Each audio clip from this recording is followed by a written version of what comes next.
We live? We There it is. are live. All right. Okay. Good Hello, world. afternoon. What's up?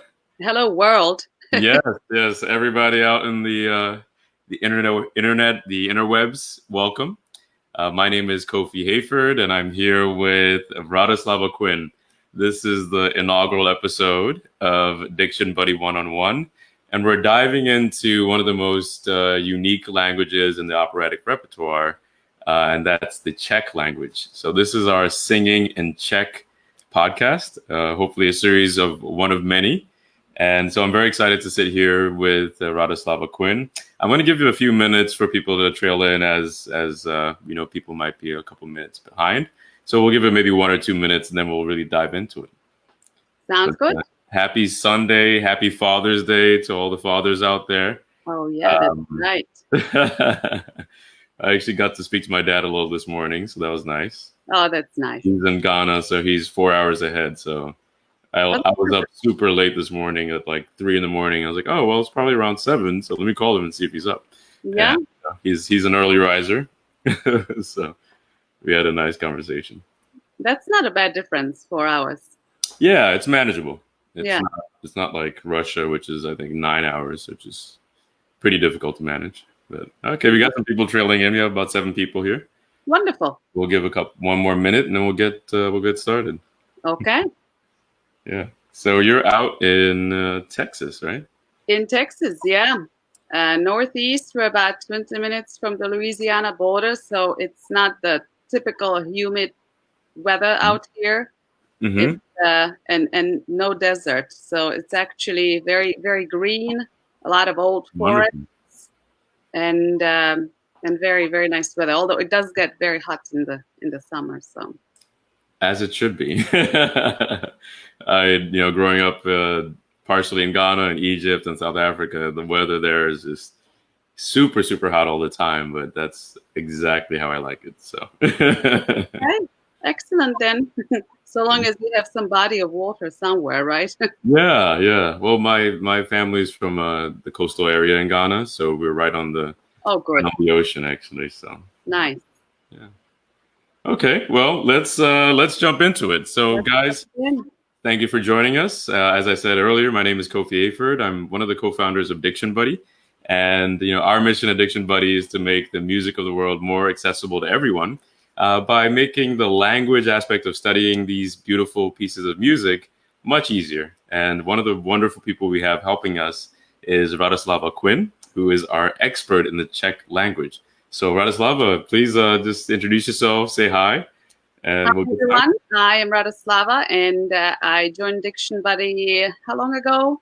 I think it was March or February, so a few months ago. That's right, yeah. So I'm a newbie for DictionBuddy, but I'm so glad to be on board because it's a fantastic tool. And for something like Czech that does not really have many sources that are really useful to singers, this is fantastic because with this language, hearing it over and over and over is the way to go rather than studying a lot of literature.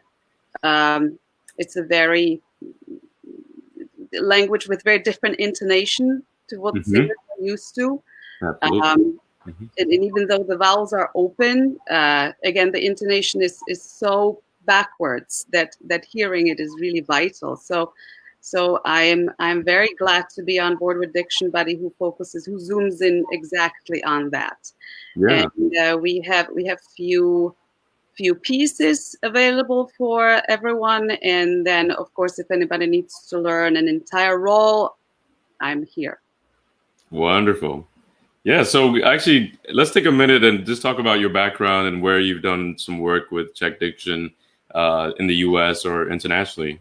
All right, then. So obviously, I was born in Czech Republic, and I didn't come here until I was transferring in college. So I was a music major.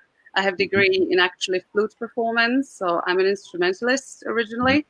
And I transferred to California to finish my studies over there. And while I was still in school over there, I auditioned for the San Francisco Symphony Chorus and started with them already back then. And I grew up, my mother was a church organist to go way back. And so I grew up around music and singing in Czech, singing in other languages. And I sang in church choir, my entire life. And so it seemed very natural transition to be part of some sort of a choir over here. And San Francisco Symphony Chorus was it. And I spent almost 20 years with them, during which, I got to do immense amount of works, not in Czech, sadly, but with I met Jiří Bělohlavek when he came to do over there, I think in 2010. Okay. And just for those who might not know who that is, could you tell us who? Yeah, Jiří Bělohlavek was a Czech conductor who was at the end of his life. He was the chief conductor of Czech Philharmonic. Prior to that, he was also chief conductor of the BBC Symphony at the Proms, and traveled worldwide conducting. Cool. Just about the Met, Chicago, anywhere. Equally operatic as well as symphonic works conductor. He was very versatile, and so he came to San Francisco to the symphony to do the Stabat Mater by Dvořák, which is in Latin, so again not in Czech, but Dvořák's work. So that's how we met, and I then later on got to study voice with Sherry Greenewald, which may be a name that a lot of singers know. She is the head of the San Francisco Opera Center and runs the Morel and Adler's fellowship programs. Right.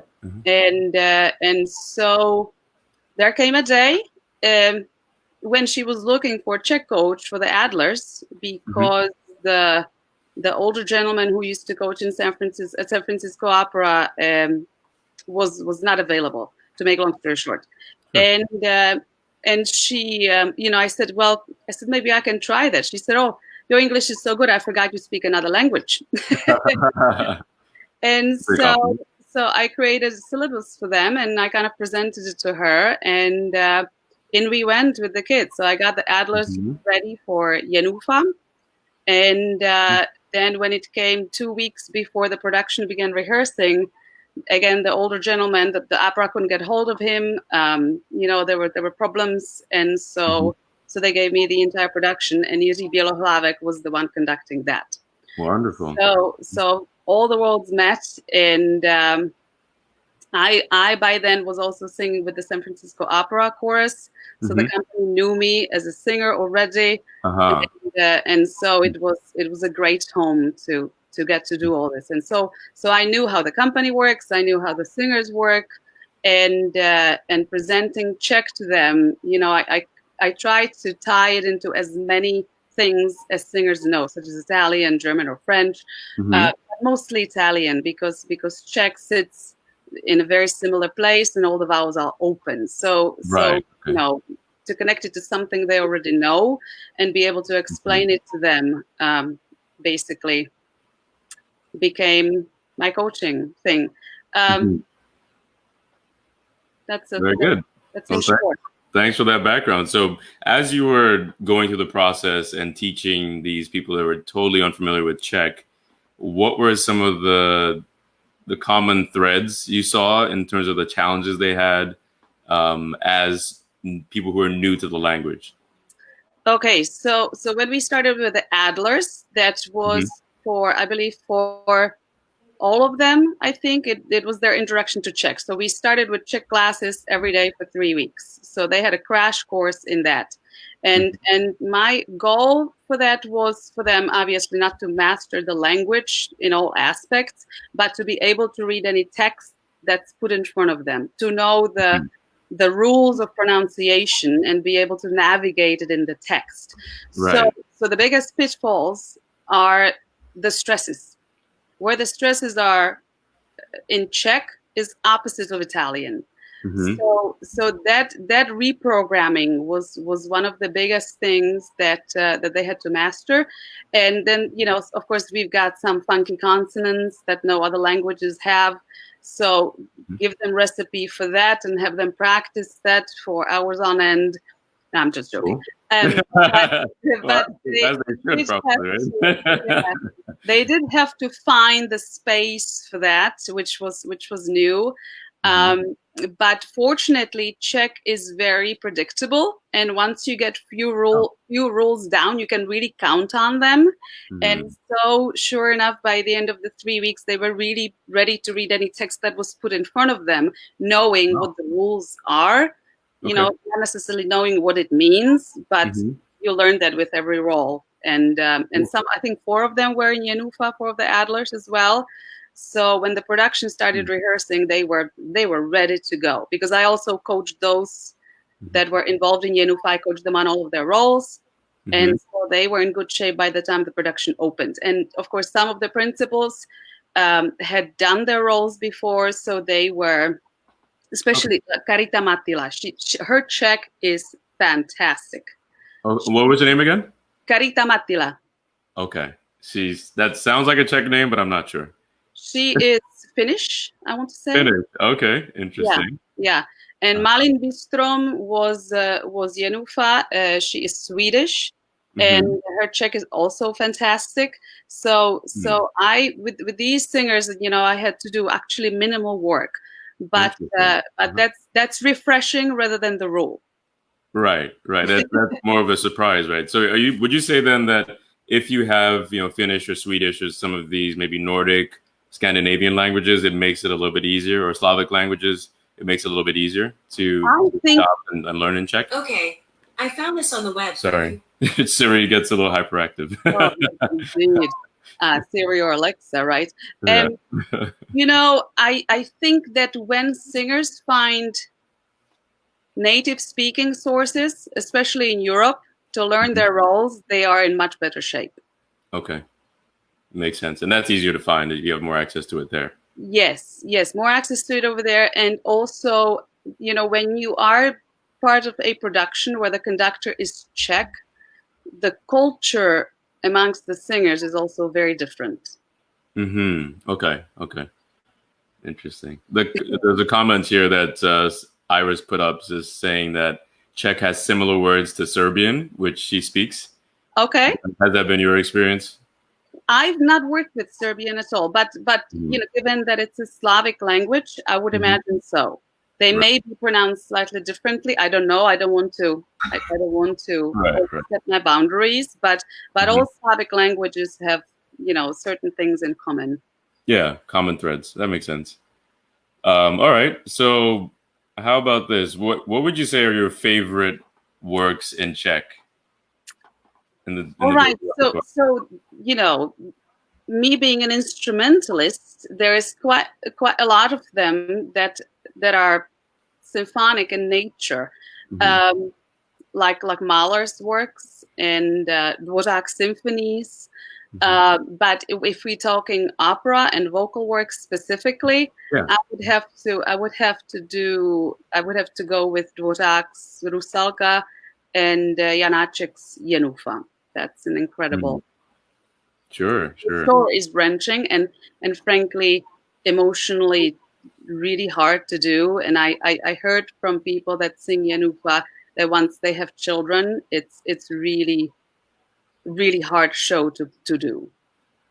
I see, and because of the storyline, basically. Because of the storyline, it's really ugly human, really ugly human. Interesting.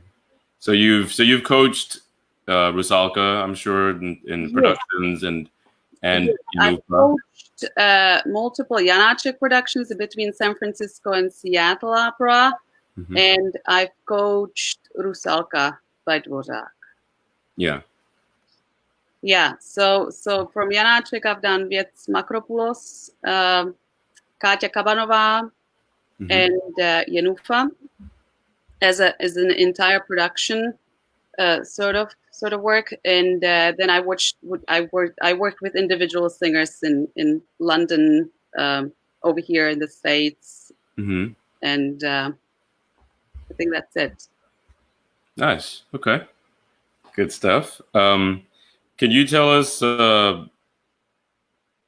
besides the lady you mentioned, who are some other non-Czech speakers who you think have excellent Czech diction that are commonly known singers in the opera community? Well, like I mentioned Karita Matila, and she, you know, she's been a big soprano for, I don't know, 25 years at least. I think now she's maybe towards nearing her retirement, maybe, I don't know. Okay. And then Malin Bistrom, again, the Swedish soprano. Rachel Willis Sorensen did Our Rusalka in San Francisco, and she worked very hard at the language, and it was... Is she an American? Or Yes. is she... Okay. Yes. She's married to a Danish man, so therefore the Sorensen in her last name, but she's that sounds... an American singer. Yeah. Excellent. Of course, it worked out pretty well for my husband that he had to sing in Czech, so he was also very good in singing Czech at this point. Yeah, absolutely. He's and that's... I'll call it for now. Okay, cool. Well, guys, that's the two to look out for if you're looking for good examples. And maybe since we're talking about examples, we actually have one lined up with a singer that Radoslava recommends. So her name, I'll put it in the banner you see right there. And if you would just pronounce that for her, for us, so I don't butcher it. That's Milada Shubertova. All right. Say that 5 times fast. Anyhow, she was a soprano in the 50s and 60s behind the Iron Curtain, so she didn't really get out into the world. But she was a big proponent of very clear diction, kind of like Maria Callas. And it is very audible. Her in Czech, the letter H is very voiced, very pronounced, and she really manages to get it out beautifully. And a lot of singers kind of, that's my fine tuning with a lot of singers. They kind of want to hide the H and make it almost silent. But in Czech, it's very, very voiced. Also, the loading of her front of the consonants, the front of the words is wonderfully audible, and her line is very simple. She really doesn't.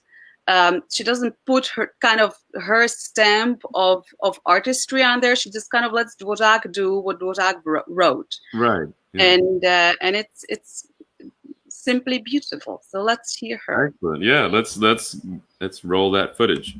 So give me a second here. And I'm going to mute my...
right, let's just pause that for a quick second and just talk about what we've heard. It's not only just phenomenal singing, it's really a great communication and artistic expression. So, just tell us about what's wonderful about it and what people should look out for, try to imitate, and what that can help, educate them about the Czech language.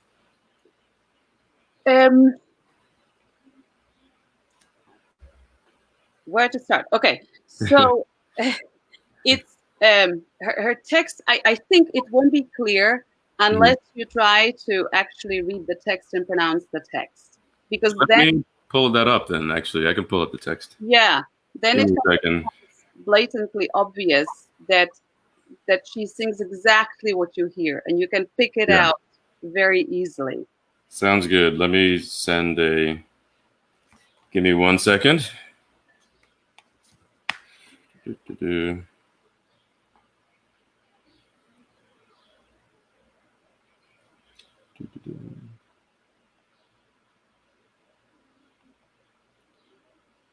And this is going to be text and the translation as you delivered for us so beautifully. So let me just put this in a note and share my screen so everyone can follow along. Now it's not perfectly spaced out, but it is going to be good enough for now. Let me share. Please stop sharing.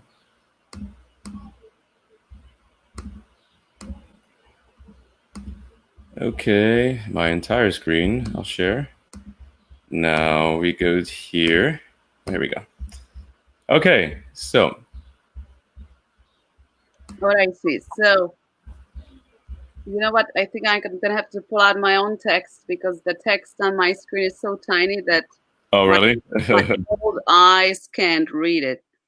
Okay, let's try something else. I want to make this easy for everybody, so let's do this. 1 second. Let me start a new Google document. Okay. And go here, copy it all. Sorry, guys, this is very ad hoc, but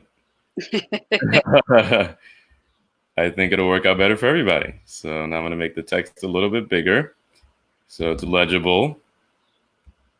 18 is good. That better for you? Oh, that's much better. Yes, thank you. Okay. And let me zoom out a tiny bit. Maybe I'll make it 16. Okay, great. So now we have something to work with. Oh, I see. Ready? Yes. Okay, so she goes měsíčku. By the way, that's another thing I have to teach singers that wherever there is notation, either M followed by E with the hook, or even if it's M-N-E with the hook, both are pronounced mnie, as if there was ñ, N there? Okay. Měsíčku na nebi hlubokém. And like I mentioned, the H, she really, in her very first opening phrase, it's so audible that when you really follow the words and you try to pronounce them, you can follow it very easily with her. I don't know how else to explain it, but when you have a foreign singer singing in Czech, you can pick out anything very often, even if they work so hard at pronouncing the words, if the intonation and the emphasis is not in place, it's not audible. And it's sometimes, even when I know the libretto, like the palm of my back of whatever the saying is. So like the back of your hand. The back of my hand. Yeah. I can't understand them because it's muddy. The consonants are not crisp. The emphases are in wrong places, and the intonation of the language is wrong. A lot of singers want to scoop from beneath to emphasize, and that is a big no-no in Czech. So what sort of effect would that have? Let's say someone did that. What does that do to the intelligibility of it as a text? It makes the text very muddy and not understandable.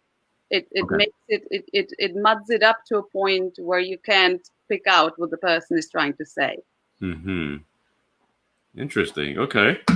So she really loads mjesečko. All those nasal sounds are preloaded before her vowel hits, and that's vitally important because even though we have so many consonants and so many sounds aside from the vowels, they all have to be accounted for. And if they're not there, you might as well sing vocalies. Because don't trouble yourself with all that hard work if it's really not going to be audible. And as I said, when you really have a Czech conductor, it's a different culture in the production. So that helps tremendously. Versus if I'm the only Czech speaking person on the entire production, that's a hard work. Because anyhow, but Milada Šubrtová is a very wonderful example if you want to follow the text. Reading on Světlo tvé daleko vidí. When she says vidí, the v is very voiced ahead of the beat. So by the time she gets on the vowel, she's on time, and the consonants have been taken care of ahead of the time. A lot of singers tell me when they sing in Czech, once they really start grasping what it's about, they often say it's like getting on a treadmill and not getting off until you actually are done singing. That your air is okay. I like that. It's a big exercise, and I think one singer who was that told me, I forget who said that. Maybe Vicky Livengood said, "Now I understand why you're so skinny." Takes a lot of work. That's hilarious. Well, I have to say, I mean, just listening to what your detail and the amount of energy you have to put into all the consonants, it does remind me slightly of Russian. Obviously, totally different language, but the consonants have to have so much emphasis and the right leanings on them, right? And there are different types of consonants. Like not every L is the same in Russian. Not every S is the same, etc. And not every sh is the same. So yeah, I mean, these details are so easy to miss, right? If you don't take the time to actually dive in to studying the language and hearing from a native speaker how to properly, enunciate. Just like in English, hearing often when people who are not native English speakers sing in English, that challenge that English speakers have with other languages just becomes so apparent, because if you're not used to how the word is structured and how it feels to say it, right? I think that's an important point. Like to sort of emphasize what you're saying about the energy it takes to properly communicate. Even though of course you have voiced and unvoiced consonants, still they actually you emphasize them by the air pressure. So you still have to load the air, and when you have them explosive, it takes extra.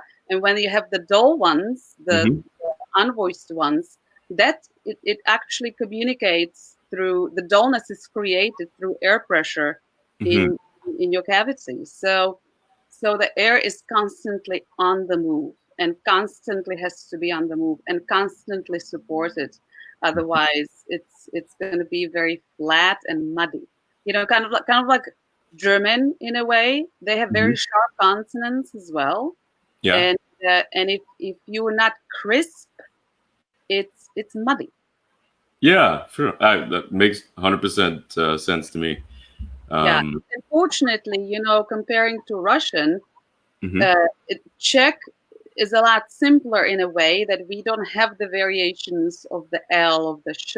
We don't have the dark vowels, all that stuff. It's pretty streamlined. So it's actually much simpler, so long as you really learn the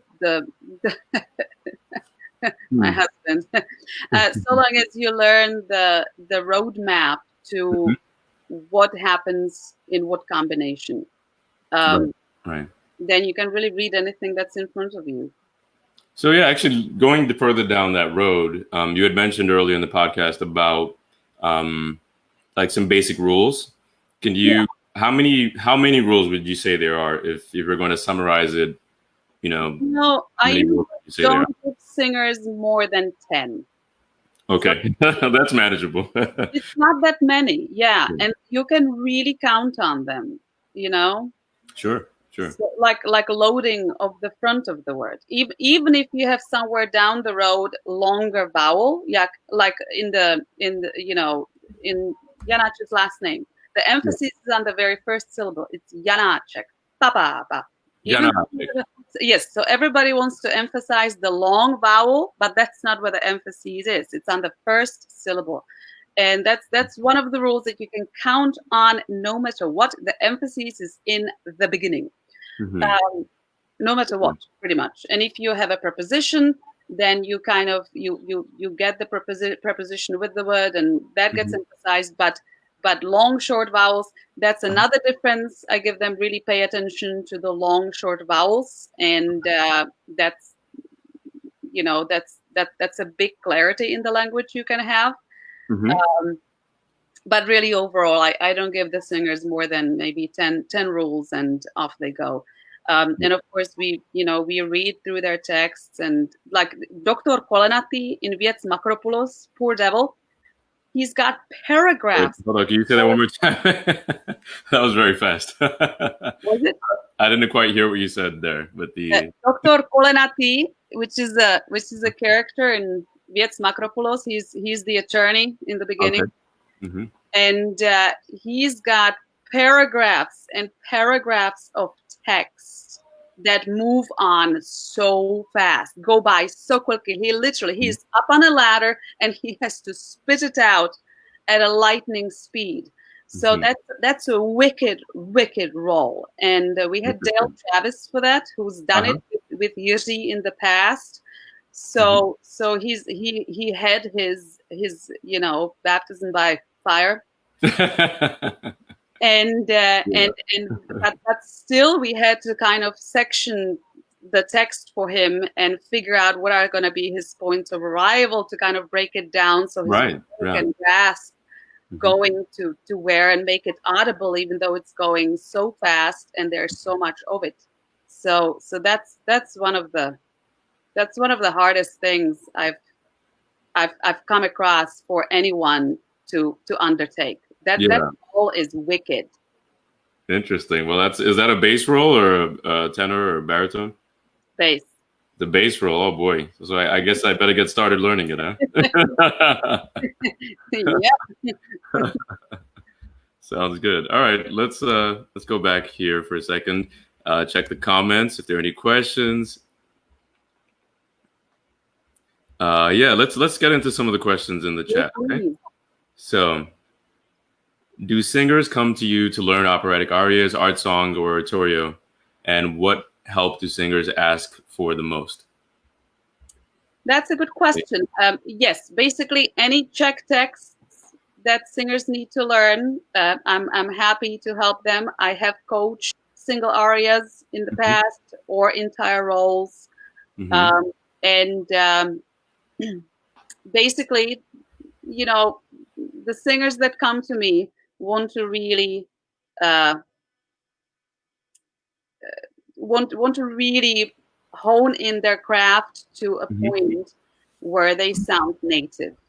So we go over the few basic rules and then start applying them to the text straight away. And there's nothing else that does that than reading through the text.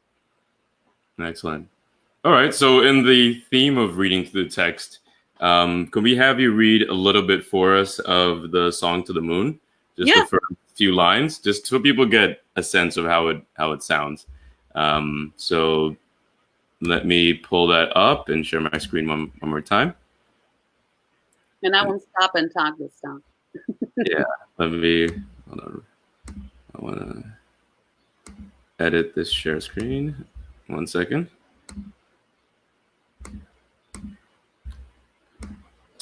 And there we go. Chrome tab.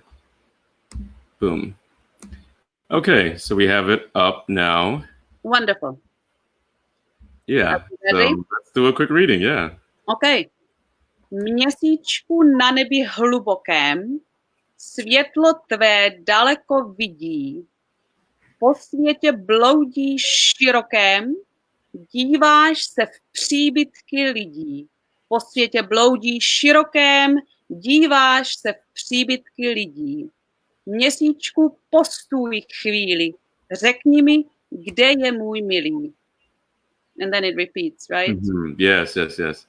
Excellent. So, I mean, just listening to you say it, there's so many sounds there that are totally foreign to the average English speaker, Italian speaker, French speaker. So right.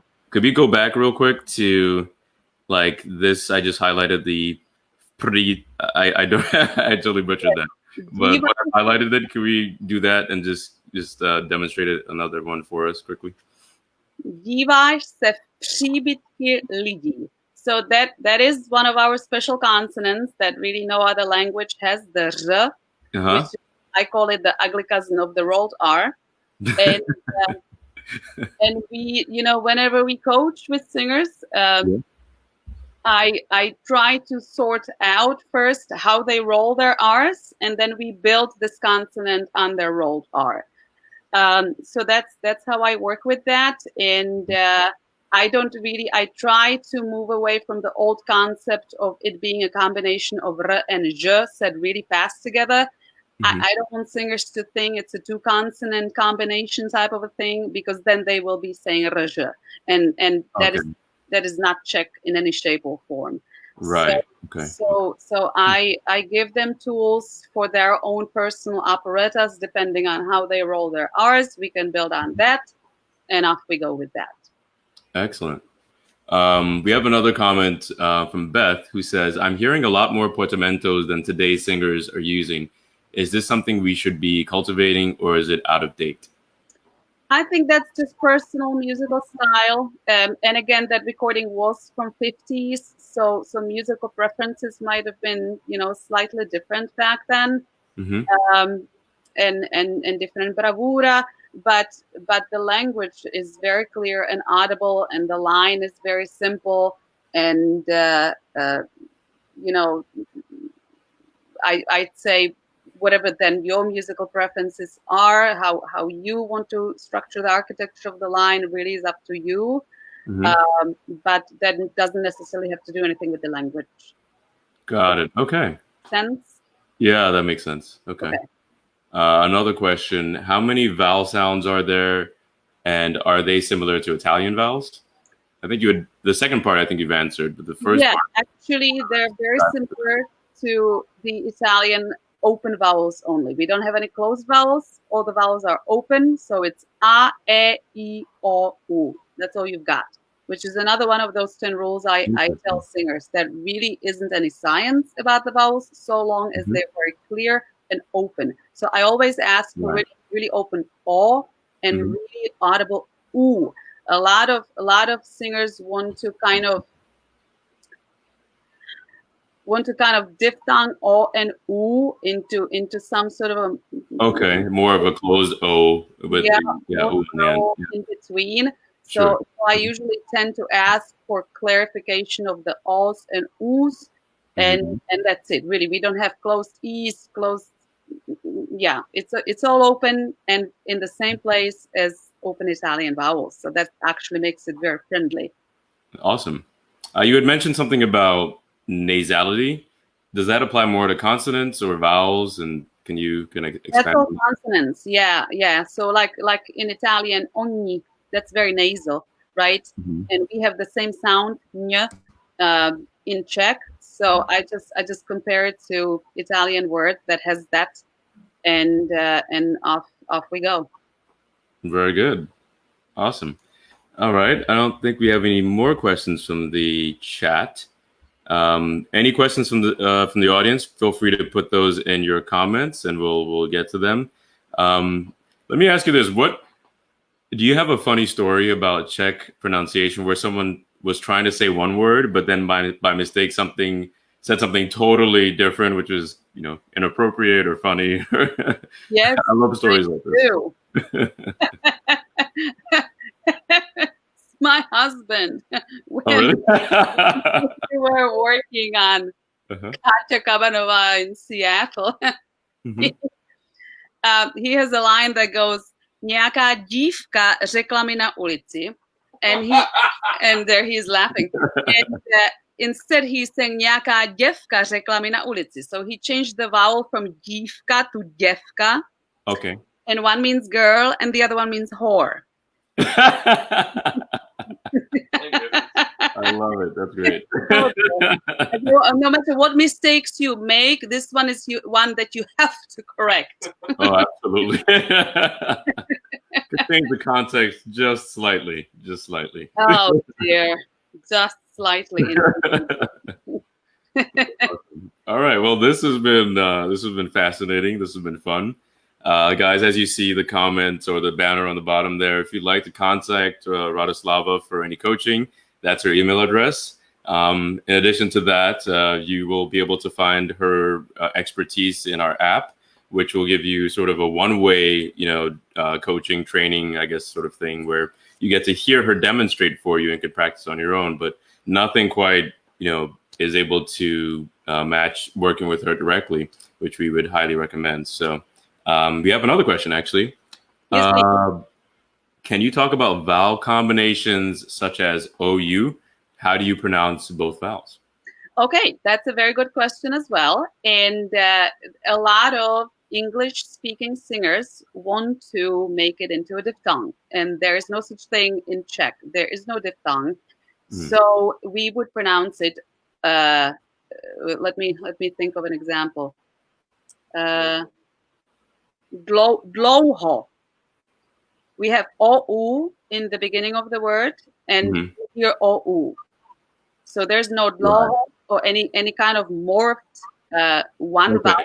You have to hear both dlouho, O. So interesting.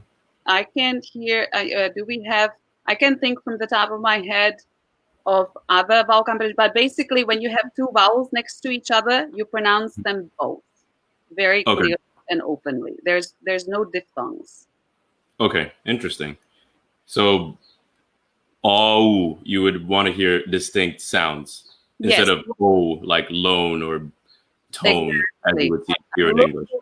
I'm looking at the text we have here. Okay, the third line. Po světě bloudí širokém. Bloudíš. I want to hear both O and U. Okay. So it wouldn't. Some singers like to say bloudíš, which I tell them that is a certain dialect in village in Czech Republic, but that's not what we're doing. Sure. So we're not doing obscure dialects in this. No, that's not tending to the sheep. Right.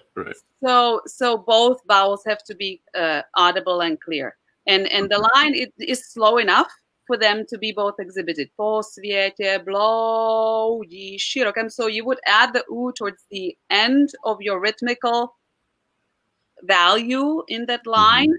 And sing the majority on the O, but the U would still have to be heard. What else do we have there? Díváš se v příbytky lidí. I can scroll down. Maybe we'll find others. Yeah. Well, this is a repeat, right?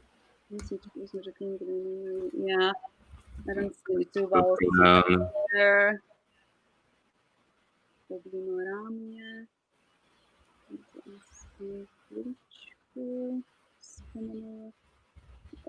Let's see. Yeah, they're here and there. They're not. I mean, it's like a holiday when you get a vowel in Czech, right? Let alone two vowels next to each other. Okay. Yeah, I don't see readily another word that would have two vowels next to each other. But again, bottom line, when you have two vowels next to each other, they're both pronounced clearly. Right. As if they were their own vowels. Awesome. Thank you. Yeah. Another question, is speaking Czech similar to singing? Or maybe how is speaking in Czech different than singing in Czech? Yes, it is actually very similar. Oh, cool. Okay. Because it sits in the front of the mask, and that's the only way you can make the language sound native. And so that helps tremendously when you take it to singing. If you have, you know, if you're familiar with singing in Italian already, it's in the same place. It's just that the you know, you've got few new consonants and the emphases are elsewhere, and you really have to load your consonants. Yeah. But as far as yes, speaking the language is very easily translatable to singing it, so long as you can pronounce it well when you read it. Actually, reading it is, I think, a little bit harder than singing it, because when you're singing, your support and your airflow is already naturally happening. Whereas when you speak it, you have to work hard at manufacturing that.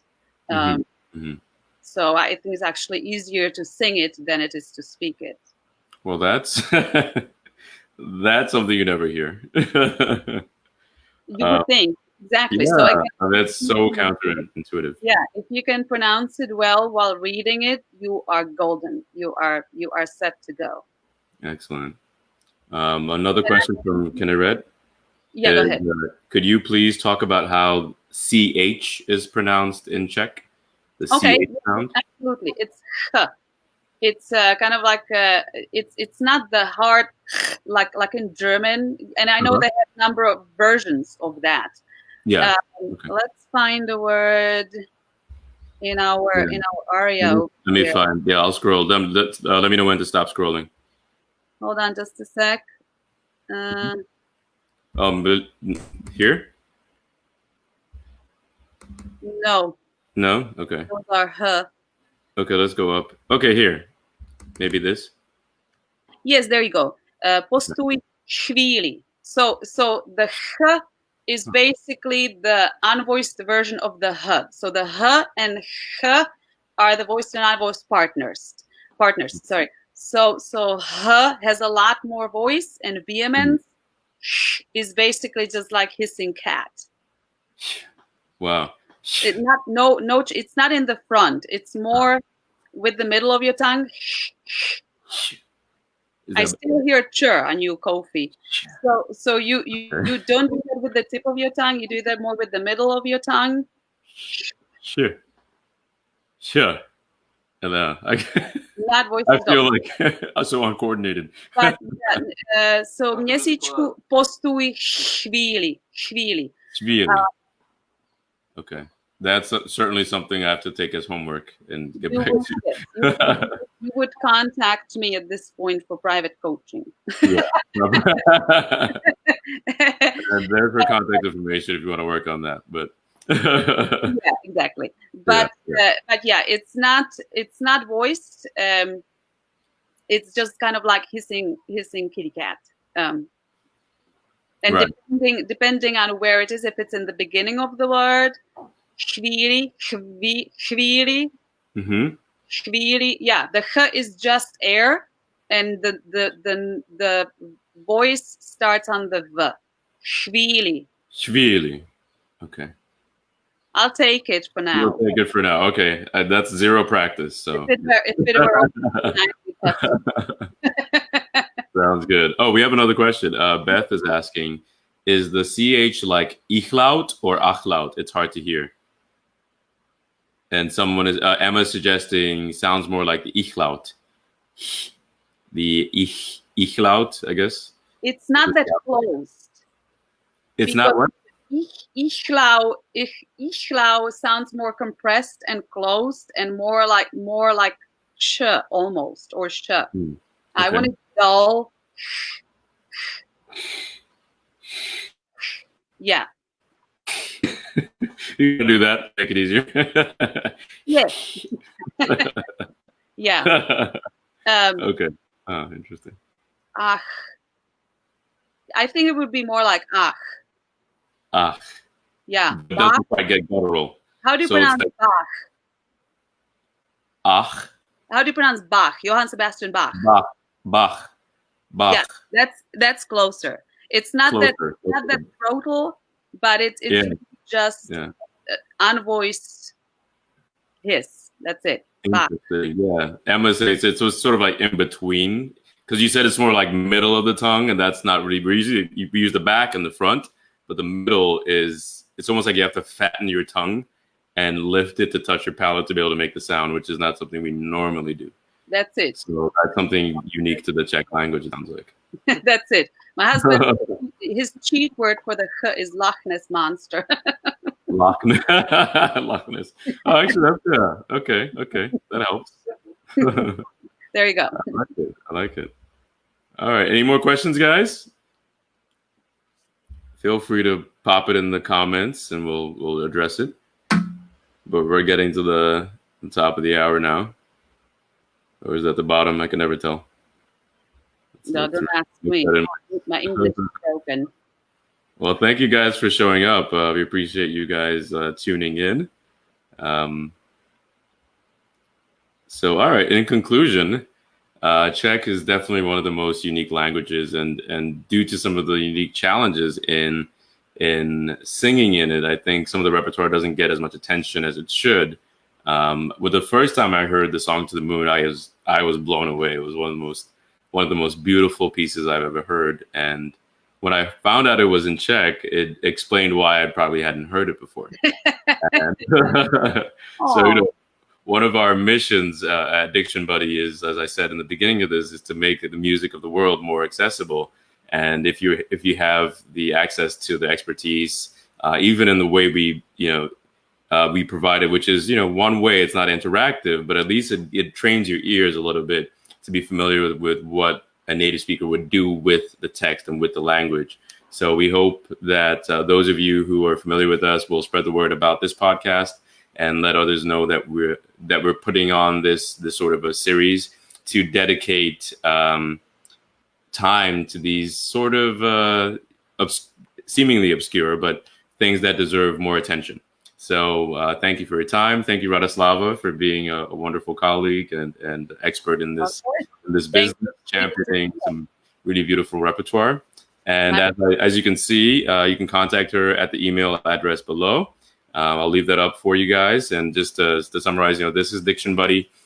We are a small Black and women-owned business, and we've launched our app back in November, and we really are excited about expanding this wonderful project to include many other languages and to do them in a way that does them justice, so that their music is then accessible to you guys. So have a wonderful rest of your day. Happy Father's Day to all the dads out there. Yes, and if you have any questions, feel free to reach out to us at contact@dictionbuddy.com. Follow us on social media. We're on Facebook, Twitter, and Instagram. And until next time, have a wonderful day. Enjoy. Thank you. It was a pleasure. Thank you. All right. Bye, guys. Bye.